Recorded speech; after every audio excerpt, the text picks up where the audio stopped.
Hi, I'm Susan McPeters, and thanks for joining us for this week's program.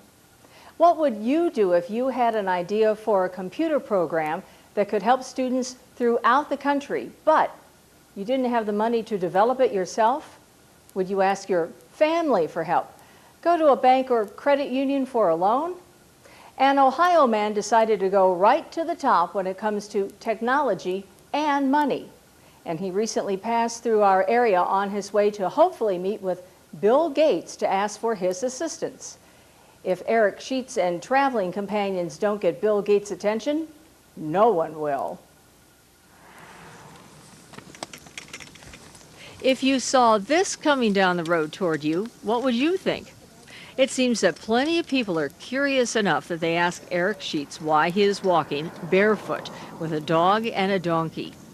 He says the reaction he has received from people has been great, starting with a hearty send-off in his own hometown of Rockford, Ohio on Memorial Day to the present day.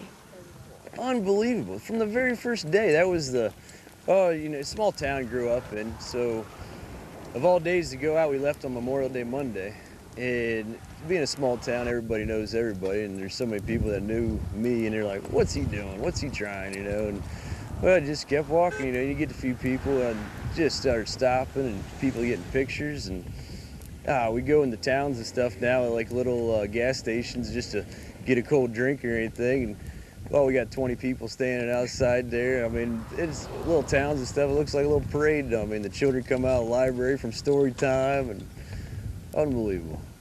His plan is to reach Seattle, Washington by November and to meet with none other than Bill Gates, hoping to sell him on an idea he has for a computer program for schools. It's basically, as you watch the shows you enjoy, it asks you simple trivia, facts, or knowledge about it. And as it keeps asking questions and it starts growing, to how diverse to, well, how hard the questions are just by how you keep answering. It's nothing new really. It's just now this will be a continuous program that you can come back to on a daily basis. So if you were a child watching Sesame Street, it would understand what it asked you yesterday, and what was your understanding of that, and if you understand today's letters and numbers. Now, if you continue to understand today's letters and numbers, it progresses to a new set. So if you don't, then it tries to rehatches the old ones in a new format, and try to reintroduce and just, well, repetition, He feels it would have a long-term impact. Anytime you are inspiring people to think, they pick their head up more. They walk around just a little bit of, hop in their step.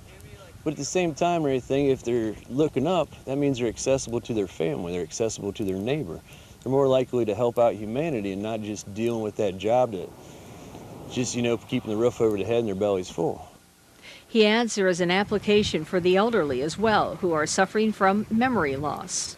Well, like my grandparents, I can't talk to them about anything that happened when they were 10 years old. So something like this would know they were born in 1922 and would start showing them things that happened in 1932 and 1942.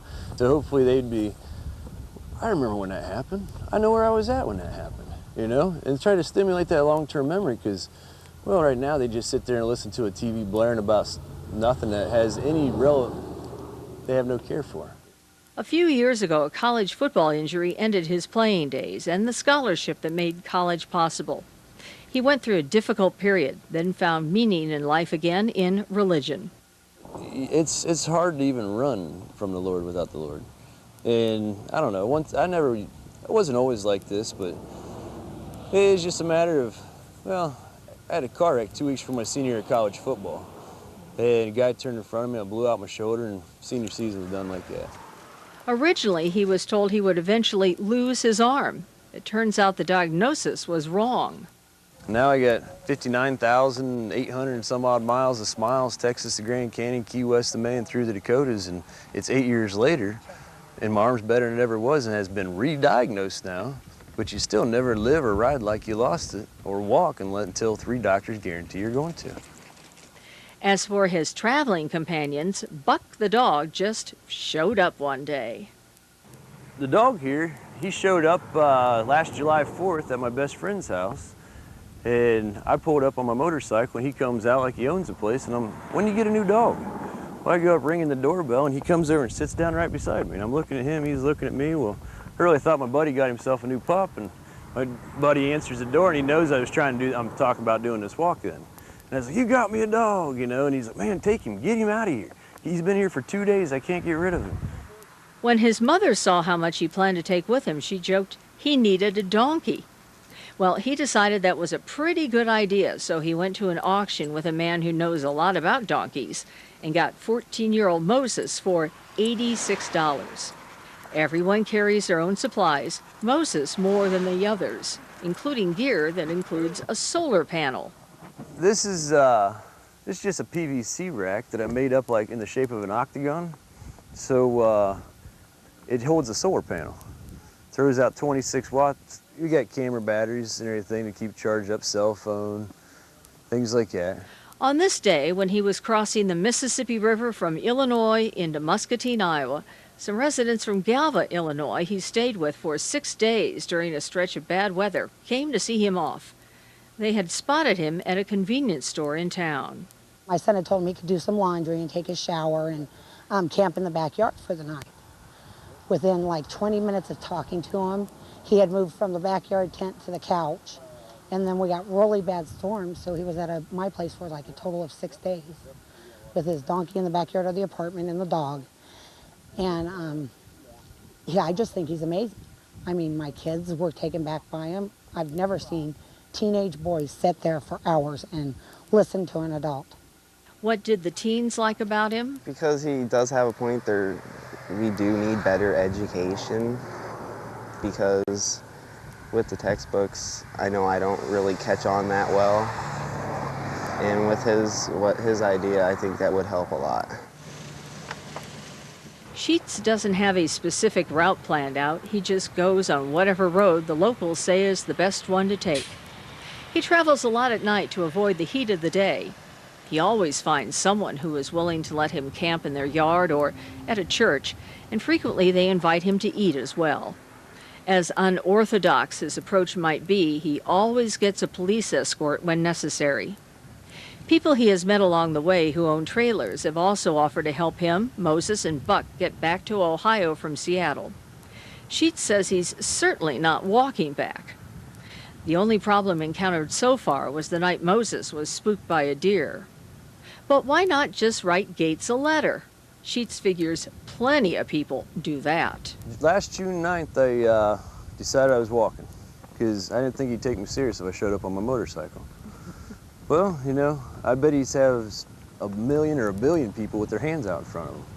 But I didn't think he ever had anybody walk to him. And, well, walking there, you know, and then when it came down to barefoot, because barefoot right there is just over the top, because I think that's the difference between the local papers and CNN, you know, and if he's ever going to hear about it, or I'm going to try to perk his interest, so what's this guy got to say? According to the Gates Foundation website, the organization does not award grants to individuals. But he's not looking for a handout. I'm not interested in Mr. Gates' money. I'm interested in his time and his interest, because I believe that man can take anything from nothing and turn it into everything. Just as, well, I don't know. I mean, it's your time you put in, it's quality. So, well, that right there is the challenge, you know. I mean, so even if Mr. Gates isn't interested in something like this, well, there's thousands of people that are concerned with this education system, and something's got to change.